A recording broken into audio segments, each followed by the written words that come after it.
What's going on, guys? It's Cal here from Buffalo Sports Center. Today we are doing episode 2 of Who is Better, the New York Mets or the New York Yankees. We just got done with episode 1 the other day comparing the lineups. Today we're going to be looking at the rotations, and episode 3, in the final episode, we will be taking a look at the team's bullpen. So let's get right into this here. Let's start with the Mets in this one, the Mets rotation. Keep in mind, Frankie Montas did get hurt. So Frankie Montas is going to be out for at least like the first third of the season. So we're going to throw him aside for this video and look at the remaining pieces in this bullpen. Starting with the ace, Kodai Senga. Senga looked good last year in his one start in the regular season. Then he came back in the playoffs and looked horrendous. Again, I expect a bounce back year for Senga. He had that injury, came back, played that one game against the Braves, looked really good, and then had a leg injury that took him out the remainder of the year. And like I mentioned, he came into the playoffs late and did not look good. It was a little bit rushed. It looked like a little bit of a panic move from the Mets.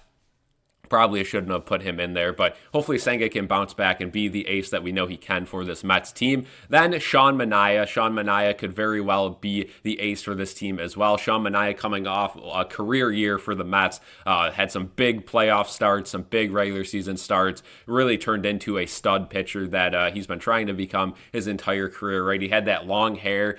He cut it down when he came to the Mets. He said, that was maybe going to give him a little bit more focus, and he certainly vibed with the team well as well. Luis Severino is now gone, so we'll have to skip over him. He was an addition for the Mets last year who had a nice year, but he is no longer here. So that moves David Peterson into that fourth or third, I guess with Montas out, third spot. David Peterson's a guy with the Mets that he's been here for a while. He's been a solid option, but he hasn't really put it all together, right? He has good starts. Last year, I think he looked really good. They even moved him into the bullpen in the playoffs because they had enough starters for a playoff rotation, and they thought Peterson could definitely be better in the bullpen, which he was, and hopefully he could kind of translate that momentum into the regular season this year as a starter. Again, he is a starter, right? It's not like they're trying to take a bullpen guy and make him a starter like this next guy I want to mention. He is a starter, and I have some confidence in him that he will be good.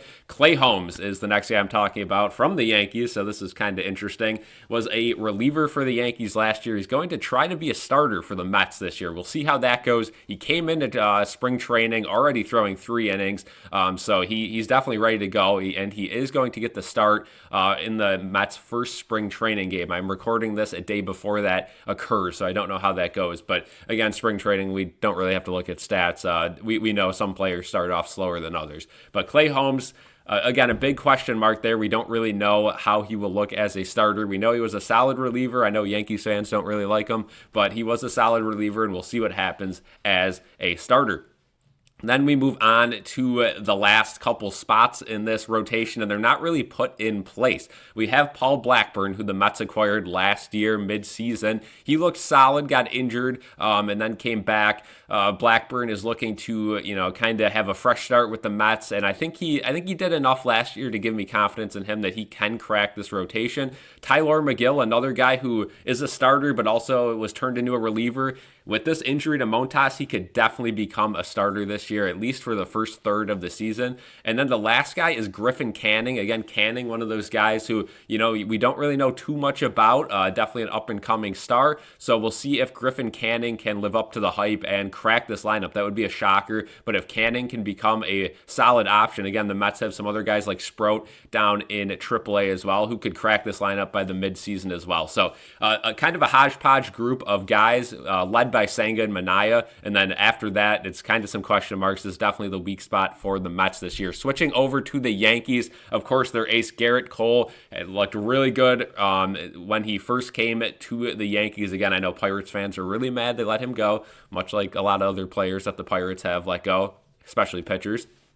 But Garrett Cole coming off a very solid year. There was that whole thing where the MLB did ban the sweat and rosin and all that, and Cole started to slip a little bit, and everyone was making a big fuss out of it. Oh, he relied on the sticky stuff, blah, blah, blah. Garrett Cole proved everyone wrong. Then the Yankees go out and get Max Fried. I mean, that is a huge, huge pickup. I mean, Max Fried, one of those guys who has been such a pillar in that Braves rotation for so long now. So Max Fried's going to be a stud with the Yankees. I have no doubt about it. Carlos Rodon, he had a shaky season, right? He had some really good starts, some really bad starts. So we'll see what Rodon does with the Yankees. I know a lot of Yankees fans are still high on him. They still have confidence. Then we have Luis Gil. Again, he was one of those guys who kind of came out of nowhere last year. If you're not a Yankees fan, if you are a Yankees fan, I'm sure you were expecting this. And he had, just a monster year. Did stumble a little bit late in the year, but overall could very well have went 1-2 with Garrett Cole last year, and you wouldn't really blink an eye. A really, really solid rotation for the Yankees.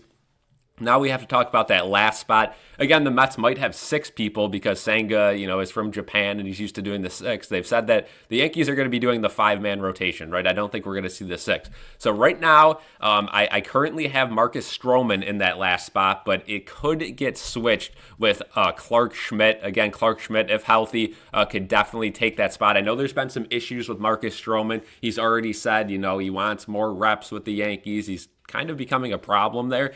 So hopefully Stroman can get it figured out. I know Stroman had some issues with the Mets when he was there. Also some issues with the Blue Jays. He's kind of been a head case his entire career. So hopefully Marcus Stroman can figure it out. And he's in a place with the Yankees where I know they just allowed the beards and all that. So it's kind of getting a little more lax in Yankee land, but it's certainly not the organization to be making a fuss about because you are going to be thrown out to the wolves if you make any remarks about anything within the organization with the Yankees. That's not the team to be doing that with. So we'll see what happens there, but let me know if you guys think any other players will crack either of these rotations in the comment section below. Personally, I got to give this one to the Yankees. Again, the Mets just don't hold a candle to this current Yankees rotation. I think the Yankees are going to have a much better pitching staff this year, but like I did say in the lineup video, I think the Mets edge them out with the lineup. So it should be, a tale of 2 very equal teams dominating their respective leagues this season. Let me know in the comment section below what you guys think. Leave a like on this video, subscribe, and peace out.